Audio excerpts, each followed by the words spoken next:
À la tribune aujourd'hui, nous accueillons Shirley Tardy pour l'organisme L'Entrain. Bonjour Shirley, ça va bien? Bonjour, oui. Oui. Qu'est-ce que L'Entrain? C'est un groupe d'entraide et un centre de jour en santé mentale. Dans le fond, c'est pour les personnes qui ont un diagnostic de maladie mentale sévère et persistant, qui ont 18 ans et plus. D'accord. Et quel est l'élément déclencheur de cet organisme?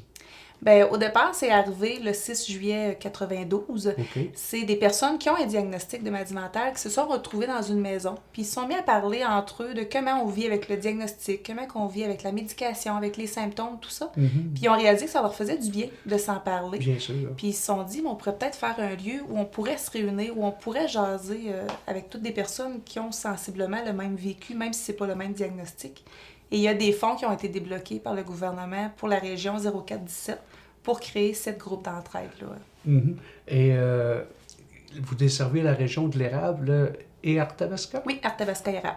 D'accord. Et est-ce que c'est gouvernemental ou...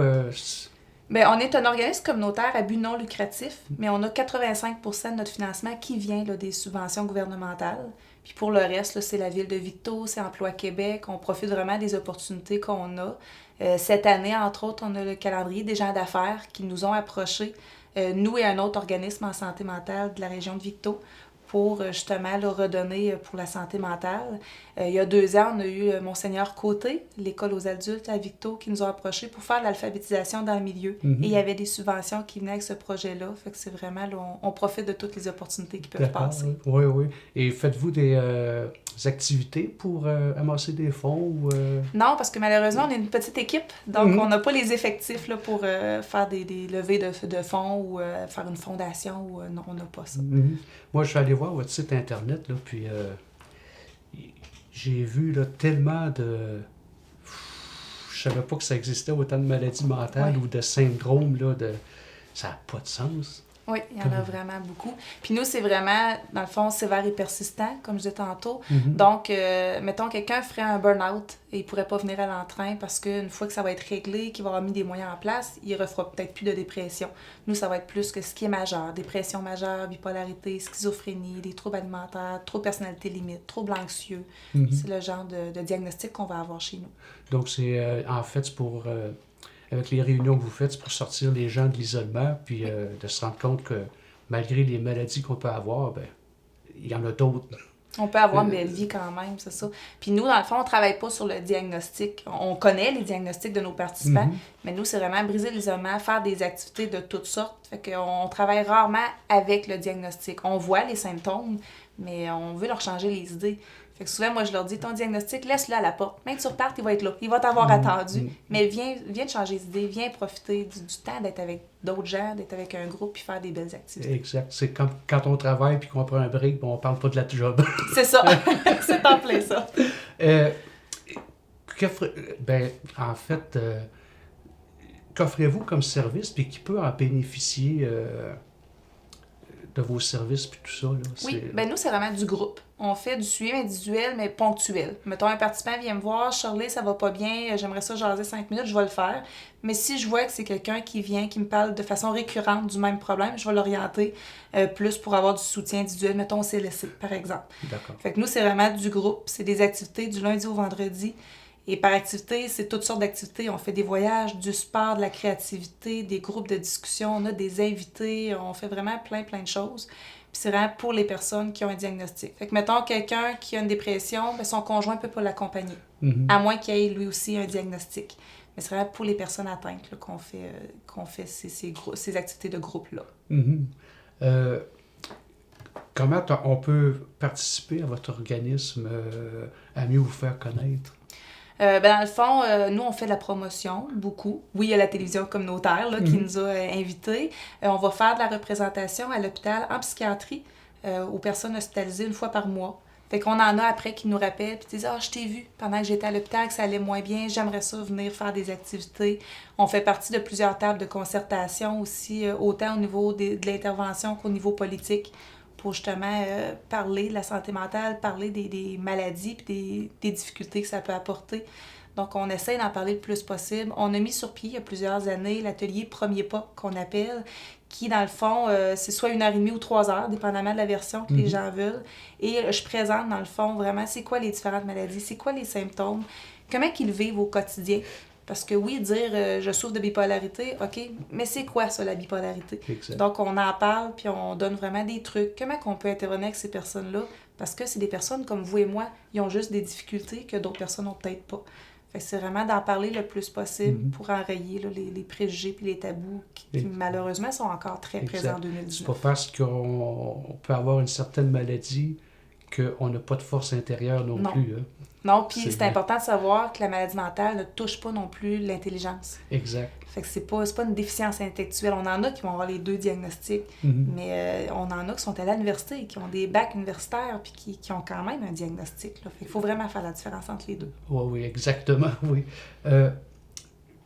Avez-vous des bénévoles qui travaillent avec vous? Non, dans le fond, notre équipe, c'est une petite équipe. On a notre coordonnatrice qui est là depuis maintenant 20 ans, Véronique Lenoir. Il y a moi qui est intervenante. Il y a aussi Boémie Lehoux-Aubert qui est intervenante depuis maintenant 2 ans. Et on a une animatrice qui est nouvellement arrivée, Annie Lafleur, qui est sur un contrat pour quelques années. Donc, c'est notre équipe. Fait qu'on a 2 personnes sur des programmes d'employabilité, donc qui ont un diagnostic, qui fréquentent l'entrain, mais qui travaillent avec nous. Là, ils font une 20aine d'heures semaine, mais on n'a pas de bénévoles à proprement dit. On va vraiment aller chercher les forces des participants quand on en a besoin, parce que c'est leur groupe d'entraide, fait qu'on veut que ce soit eux là, qui le fassent. Exact. C'est pas évident de trouver un bénévole pour travailler en maladie mentale. C'est comme... Bien, il y en a beaucoup que ça leur fait peur, la maladie mentale, parce que malheureusement, dans les médias, des fois, entendre un schizophrène a tué sa voisine, ça pogne plus que quelqu'un a tué sa voisine. Fait que les médias, souvent, ils vont publiciser ça, fait que c'est quelque chose qui fait peur. Nous, on a souvent des stagiaires qui viennent à l'entrain, puis quand je leur demande comment tu te sens, je ne sais pas. Puis je vois dans leurs yeux que ça me fait peur, mais je vais essayer. Puis quand ils repartent des stouts, mais mon Dieu, ça paraît pas. Parce qu'ils sont médicamentés, fait que ça se passe bien. Exact. C'est pas comme quand ils sont en psychiatrie puis que ça va pas bien. Quand ils viennent à l'entrain, ils vont bien. Quand tu vas pas bien, t'as pas le goût de sortir de chez vous. Fait que tu vas pas dans un groupe d'entraide où il y a peut-être 20 personnes. Exact. Oui. Et pouvez-vous nous parler plus en profondeur des maladies, des différentes maladies? Oui, on a, si on y va, mettons, avec les troubles anxieux, ça va être, mettons, l'anxiété généralisée, la phobie sociale, d'avoir peur de se retrouver dans un milieu où il y a beaucoup de gens, ce qui n'est pas évident, parce que nous, on est un groupe. Fait qu'il y a des activités où on peut être 20, 30 personnes, puis t'as quelqu'un qui souffre de phobie sociale qui arrive, il est pas à l'aise. Fait qu'il faut l'habituer à, tu vas apprendre à les connaître, ça va bien se passer. Anxiété généralisée, c'est vraiment quand ça touche le quotidien, quand ça t'empêche de faire tes choses. C'est pas, mettons, exemple, une entrevue ce matin, puis il y a un petit stress normal, mais je vais être capable de la faire, l'entrevue. Exact. Là, ça va peut-être t'empêcher d'aller travailler, de sortir de chez vous, d'aller faire ton épicerie, parce qu'il va y avoir du monde. Ça touche vraiment la vie de façon générale. On va avoir aussi les troubles alimentaires. L'anorexie, la boulimie, l'hyperphagie, on va en avoir. Des troubles de personnalité. On entend souvent parler des TPL, les troubles de personnalité limite. On en a à l'entrain. Fait que les relations, c'est pas facile pour un trouble de personnalité limite. Là. C'est tout noir ou tout blanc. Il n'y a pas de gris, il n'y a pas de zone grise. Fait que ça, on en a. On a aussi les troubles psychotiques, schizophrénie, paranoïa. On en a aussi à l'entrain plusieurs. Fait que c'est vraiment des troubles qui se guérissent pas. Qu'avec la médication, ils vont faire une belle vie, ils vont être capables quand même de fonctionner au quotidien, mais ça reste que la maladie est là. Puis il y en a que la médication n'enlève pas tout. On a des participants qui entendent encore des voix, malgré qu'ils prennent leur médication comme il faut. Ça l'amoindrit, mais ils entendent des voix. Puis quelqu'un qui entend des voix, c'est dans sa tête, c'est réel. Là. Ben beau lui dire, moi je l'entends pas, lui il l'entend la voix, puis elle est réelle pour lui. Exact.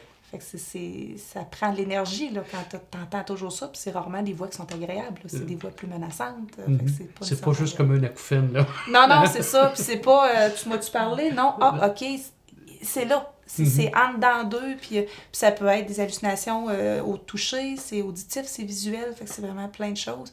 Puis d'apprendre à vivre avec ça, c'est pas évident. Quand t'es jeune, que t'as 16, 17 ans, tu sais pas trop ce qui se passe. T'as l'impression d'entendre des voix, t'as l'impression que le monde t'observe. Tu comprends pas ce qui se passe, tes parents, c'est l'adolescence. Non, l'adolescence n'excuse pas tout non plus. Mais avant d'avoir le diagnostic, de dire « OK, j'ai une maladie, je dois prendre la médication, je dois avoir un suivi psychiatrique », c'est pas facile, l'acceptation. Fait que ça aussi, c'est quelque chose qu'on voit à l'entrain, là, pour des jeunes qui arrivent d'accepter de c'est là pour toujours, je vais prendre la médication à vie, j'ai peut-être des rêves qui viennent de partir. C'est pas facile, là. Fait qu'on a un bout aussi qu'on travaille là-dessus à l'entrain. Bien sûr, puis ça doit pas être évident non plus de recevoir un tel diagnostic et de se sentir totalement à part des autres, puis le jugement envers soi-même. Oui. Puis vous le dites, le jugement envers soi-même aussi, de se dire comment ça que moi je suis pas capable de me sortir de ma dépression. Ouais, mais c'est pas juste, donne-toi un coup de pied puis ça va bien aller. Ça fait partie de la personne, ça fait partie de la personnalité. Exact. Fait que d'apprendre à accepter ça, c'est pas évident. Puis le regard des autres aussi. Moi, j'en ai qui sont déjà venus en entrevue à l'entrain puis qui disaient, mais moi, je suis pas malade comme eux. Mais tu as un diagnostic comme eux. Fait que, tu sais, je voyais que l'acceptation n'était pas tout à fait arrivée encore. Là. Exact. Fait qu'on a à travailler là-dessus. Puis moi, la première, j'apprendrais que, je sais pas, moi, je suis schizophrène, je vais prendre la médication à vie. Ouf, c'est pas facile, mais il faut apprendre à vivre avec. Exact. Fait que ça, c'est quelque chose qu'on leur dit beaucoup. Puis on accentue beaucoup sur leur force aussi. Là. Ils font des belles choses. L'année passée, on a fait une pièce de théâtre au Carré 150 à Victo, devant 276 personnes. Là, l'anxiété généralisée là, était très, très présente. Et ils ont réussi. Il était 10 participants, puis la salle était complète. Et ça a été un grand succès, puis on en entend encore parler.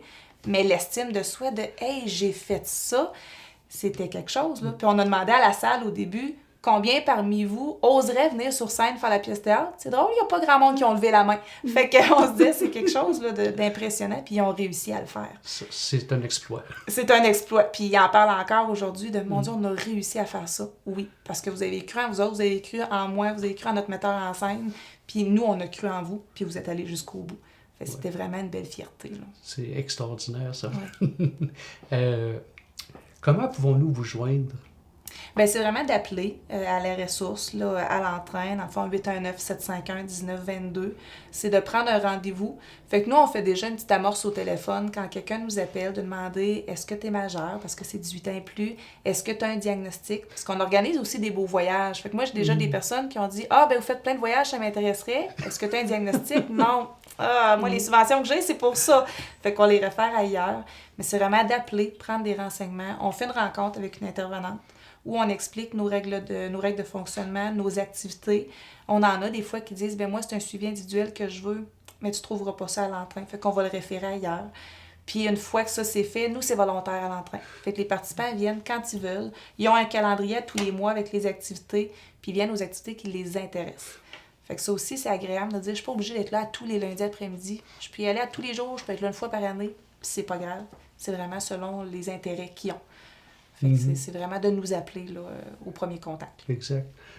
Moi, je me suis beaucoup documenté dans le passé, parce que qu'est-ce qui se passe avec moi, nanana, puis là, j'ai tendance à m'auto-diagnostiquer. Oui. Et à penser que, bon, t'as dit, c'est tout ça que j'ai, c'est tout ça que j'ai. Puis, il y a une différence entre la maladie et les symptômes. Oui, puis il y a une différence entre avoir un trait et avoir le trouble. Exact. Parce que je peux avoir des traits de personnalité qui font que je vais être un petit peu plus nerveuse, que je vais être plus anxieuse, mais ça veut pas dire que j'ai le trouble d'anxiété généralisée. Donc ça, faut faire la différence entre les deux. Puis oui, quand vous dites s'auto-diagnostiquer, quand moi je vais donner les ateliers premier pas, il y en a que je les vois, puis ah oui, moi je dois être schizophrène. Ah, je dois avoir de l'anxiété généralisée. Ah, c'est sûr, j'ai un choc post-traumatique. Ah, wow, t'as pas tout ça, là. Fait que ça, c'est quelque chose, il faut faire attention. Il faut vraiment aller consulter son médecin. Puis c'est quelque chose qui perdure dans le temps. Si je suis déprimée une journée, je suis pas en dépression majeure. C'est juste que j'ai le goût de rester en pyjama dans ma grosse doudou à rien faire. Ben, ça arrive un samedi matin que je file comme ça. Exact. Mais si ça dure des semaines, des mois, puis je suis pas capable de m'en sortir, ben là, il faut consulter. Peut-être que je suis en dépression majeure. Fait qu'il faut vraiment aller consulter, pas se dire ça doit être ça que j'ai, puis rester sur cette impression. Exact, exact. Ouais. Où êtes-vous situé? À la place Rita Saint-Pierre, à Victoriaville, qui est le centre communautaire là, de Victo. On dessert les deux territoires. On a déjà eu un local à Plessisville, mais on s'est rendu compte avec le temps qu'on avait moins de clientèle un petit peu à Plessisville. Fait que maintenant, on les amène à Victo. Fait qu'une fois par semaine, on paye un taxi à notre clientèle de Plessisville pour venir aux activités avec nous. Puis on fait, oui, beaucoup d'activités dans notre local, parce que c'est quand même un grand local, mais on sort aussi beaucoup. On va aller au cégep, on va aller au Claretin, on va aller dans des musées. On fait beaucoup de voyages l'été, là, Québec, Montréal, Sherbrooke, Drummondville, Trois-Rivières, on se promène. Là. Wow. Fait qu'on veut faire la réinsertion sociale, on veut que les gens sortent dans la communauté. pour voir qu'ils sont capables d'être parmi tout le monde. Puis c'est pas écrit dans notre front qu'on a un diagnostic. Là. Fait que ça aussi, on veut leur faire prendre conscience que les gens ne le savent pas quand ils le voient. Ils font leur vie, puis ils s'occupent pas de ça. Exact. J'arrive pas à comprendre comment vous faites avec une si petite équipe et faire autant de travail. C'est parce qu'on est bon. Bien, c'est sûr que le matin, on n'a pas de clientèle. Donc, le matin, c'est vraiment préparer nos activités. Si on a des choses à réserver, si on a des recherches à faire, si, je sais pas, moi, si, mettons, je veux parler de la médication, mais moi, je suis pas experte en médicaments. Oui, je peux vous nommer de la médication psychiatrique, mais c'est quoi les effets sur le cerveau, sur le corps? Je ne sais pas. Fait que là, on va faire venir des personnes qui ont cette expertise-là. La semaine passée, on a fait venir quelqu'un de Grégoire Desrochers, entre autres, pour venir nous parler, quand je suis sur l'aide sociale et que je veux faire des arrangements funéraires, qu'est-ce qui s'offre à moi? Parce qu'on sait que ça coûte cher. Ben, on a fait venir un expert là-dedans, fait qu'ils ont pu poser leurs questions. On a déjà fait venir des notaires. Fait que c'est vraiment des choses qu'on fait. Fait que le matin, on prépare nos activités et l'après-midi, là, on est en activité. Mais c'est ça, on fait des tours de magie pour y réussir à peu de monde. Et combien de personnes bénéficient de vos services? Bien, j'ai une liste de 165 personnes, mais ils ne viennent pas tous. Mais je dirais qu'en moyenne, là, on est peut-être 10, 12 par après-midi. Mais là, dernièrement, on a fêté l'Halloween et on était 30 quelques. Ça dépend vraiment des activités qu'on fait. Mais en moyenne, là, je dirais une dizaine de personnes. Puis on en a qui viennent seulement une fois par année. Puis il y en a vraiment un noyau qui sont là à tous les jours. S'il y a une journée qui ne sont pas là, je fais « Oh, il se passe quelque chose, c'est pas normal. » Fait que puis c'est à peu près là, moitié-moitié homme-femme, là, notre clientèle. C'est extraordinaire. Shirley, je te laisse le mot de la fin. Bien, ce que j'aurais le goût de dire, dans le fond, c'est de parler de la maladie mentale. C'est important. Il faut enrayer les préjugés. Plus qu'on en parle, plus que les gens vont connaître ça. Puis moins, ça va faire peur. Puis de toujours se rappeler que c'est des personnes comme vous et moi. C'est pas écrit, ça paraît pas. On en a qui sont sur le marché du travail, qui viennent à l'entrain, ils ont des travails adaptés, mais ils sont capables de travailler. Ils ont des forces comme n'importe qui. Fait que c'est vraiment d'en parler le plus possible, puis de poser des questions. Quand on côtoie quelqu'un, qu'on se dit « Je sais qu'il y a un diagnostic, mais je sais pas ce qu'il vit », bien, poser des questions. Si on est avec quelqu'un qui a le cancer, on va le questionner sur comment ça se passe. Bien, c'est pas pire de questionner quelqu'un qui souffre de schizophrénie, de dire « Comment ça se passe quand tu entends des voix? » Il va en parler. Fait qu'il faut vraiment poser des questions, puis ne pas avoir peur de cette clientèle-là. Ouais, c'est formidable. Merci, Shirley. Merci. C'était Charlie Tardy de l'association L'Entrain. Merci beaucoup tout le monde.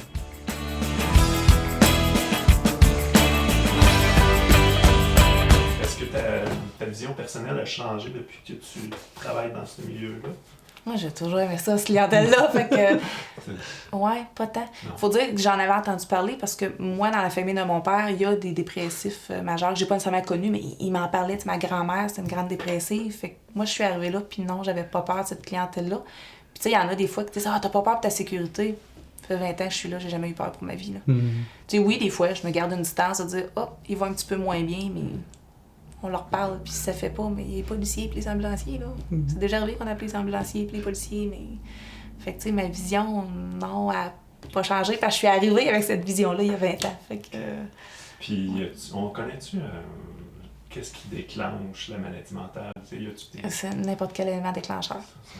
Parce qu'il y a une partie génétique, il y a une partie environnementale. T'sais, nous, on a une jumelle identique qui a déjà fréquenté, elle ne vient plus à l'entrain, là, mais elle a déjà fréquenté l'entrain, puis sa jumelle identique, rien, et elle a quelques diagnostics. Là. Pourtant, ils ont les mêmes parents, ils sont nés dans le même environnement, ils ont les mêmêmes gènes, c'est des jumelles identiques. Exact. Pourquoi elle, puis pas sa sœur? Puis elle nous le disait d'ailleurs, là, pourquoi moi j'ai tout ça? Je ne sais pas. Parfois, c'est la petite goutte qui fait déborder le vase à un moment donné, tu te réveilles un beau matin, puis... C'est un autre monde. Pourquoi, on ne sait pas. On en a une qui a un choc post-traumatique, c'est parce qu'elle a vécu un hold-up, puis elle, ça a déclenché, mais il y a d'autres mondes qui vivent des hold-up, puis ça n'arrive pas. Exact. Fait que pourquoi elle, on ne sait pas. Elle devait avoir une fragilité, puis on en a un qui est rentré, il est décédé maintenant, mais quand il est rentré dans l'armée, ça a déclenché, puis il nous le dit. Moi, c'est là que ça s'est déclenché. Exact. Mais pourquoi, on ne sait pas. Puis, tu sais, il me semble qu'il y a comme un boom, là, me semble, là, peut-être que parce qu'on en parle plus, là, mais...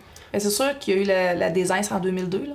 Quand Saint-Julien sont sortis puis sont arrivés dans le milieu, nous autres, ça arrivait par dizaines à l'entrain, là. Parce que ça fait 40 ans que t'es hospitalisé en psychiatrie, puis là, let's go, on s'en va dans le milieu, faut faire quelque chose avec ces gens-là, là. On peut pas, quand ils sont petits, se faire dire quand tu manges, quand tu vas aux toilettes, pas facile. Là. Fait que nous, on a eu un boom là. Puis oui, on en parle de plus en plus. Il y a beaucoup d'artistes aussi qui font des sorties publiques en disant « Moi, j'ai un diagnostic. » Puis fait que ça, je pense que ça l'aide aussi. Là.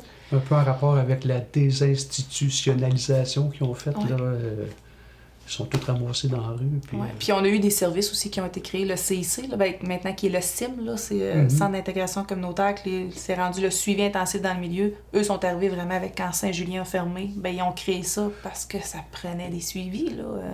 Il y en a qui venaient à l'entraîne, qui étaient très autonomes, ça allait bien. Mais on en a qui venaient, puis on faisait « Oh mon Dieu! » Fait 40 ans qu'ils sont en institution et ça paraît. Là. Fait que ça a parlé beaucoup. Là. Puis il y a des modes, j'aime pas ça dire ça, là, mais on entend beaucoup parler de TPL à cette heure.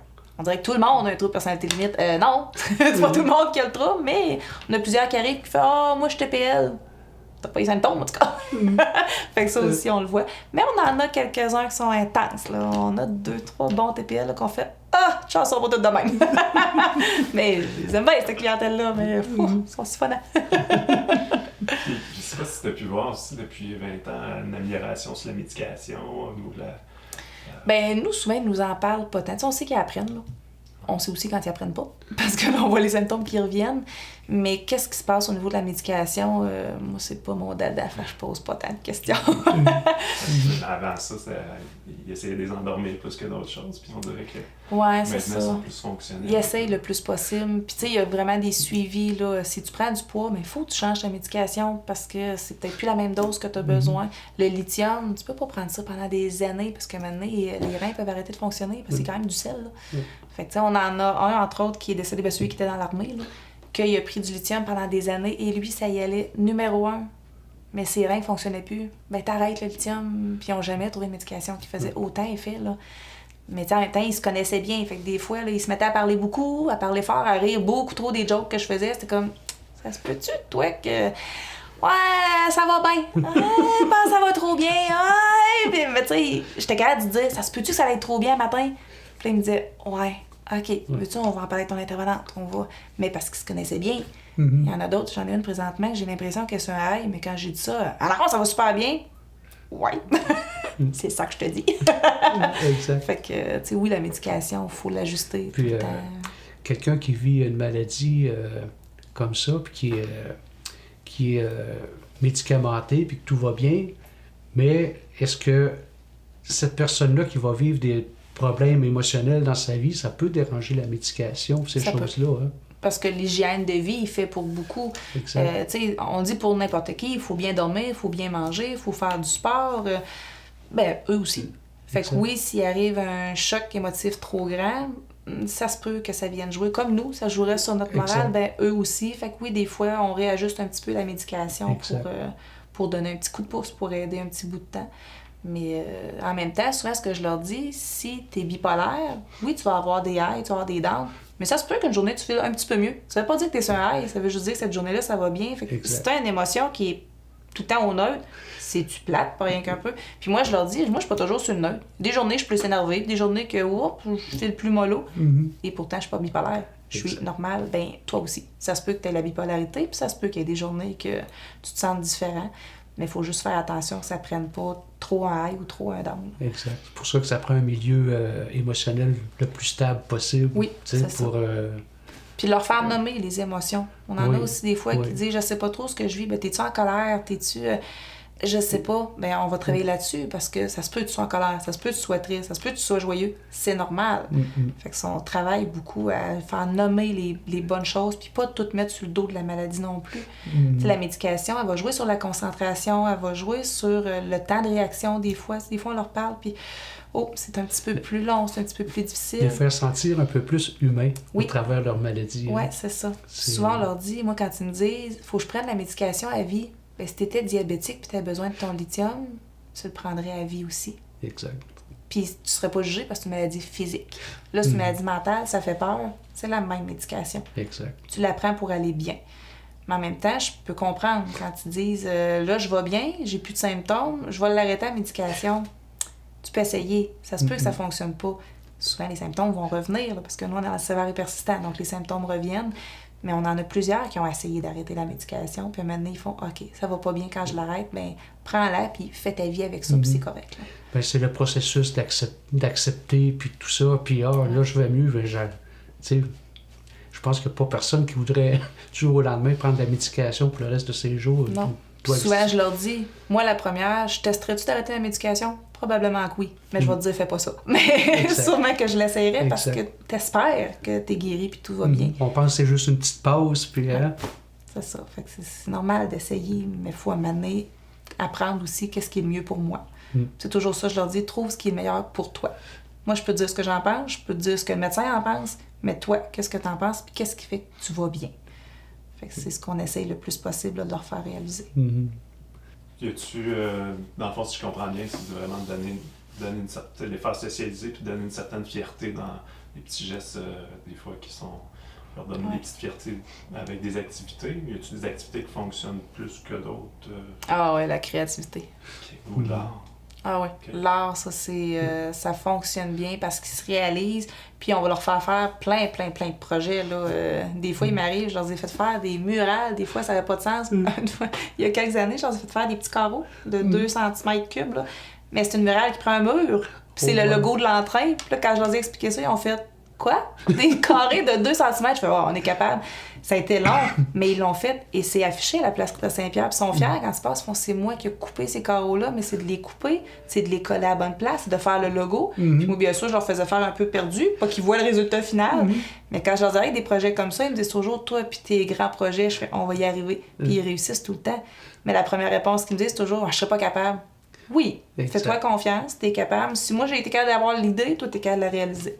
Fait qu'ils le font, puis ils sont contents, mais des fois ils ont envie de me dire « Hey, peux-tu y aller à quelque chose de bien simple? » Mais c'est ça, c'est leur faire vivre des belles choses. Présentement, on est en train de préparer une chorale avec une dizaine de participants, puis ils vont aller le présenter avec un groupe de personnes âgées parce qu'on veut les insérer dans la société. Et au début, on voulait aller le présenter aux personnes âgées, puis là, finalement, ils vont le faire avec les personnes âgées pour ceux qui sont à la Villa Saint-Georges, là, à Victo. Wow. Fait qu'ils se pratiquent de leur côté, à un moment donné, ils vont se pratiquer ensemble, puis ils vont faire un spectacle fin novembre.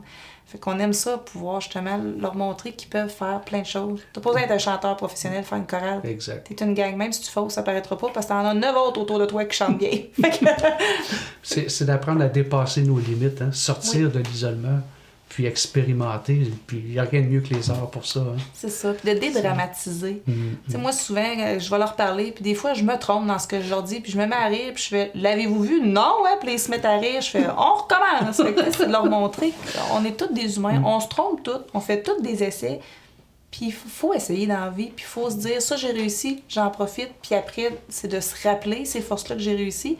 Puis ça, j'ai échoué, ben c'est pas grave, j'ai appris quelque chose de cet échec-là. Exact. Fait que ça aussi, c'est souvent ce qu'on leur montre, là. Des échecs, tout le monde en vit. J'en ai vécu, moi aussi. J'ai grandi avec ça. T'es capable de faire pareil. Exact. Mais fais-toi confiance, puis fonce. T'es capable. Et ça, je le répète souvent, là. T'es capable, let's go, vas-y. Ils sont tannés de m'entendre le dire, mais je le dis encore. Oui. Merci, Shirley.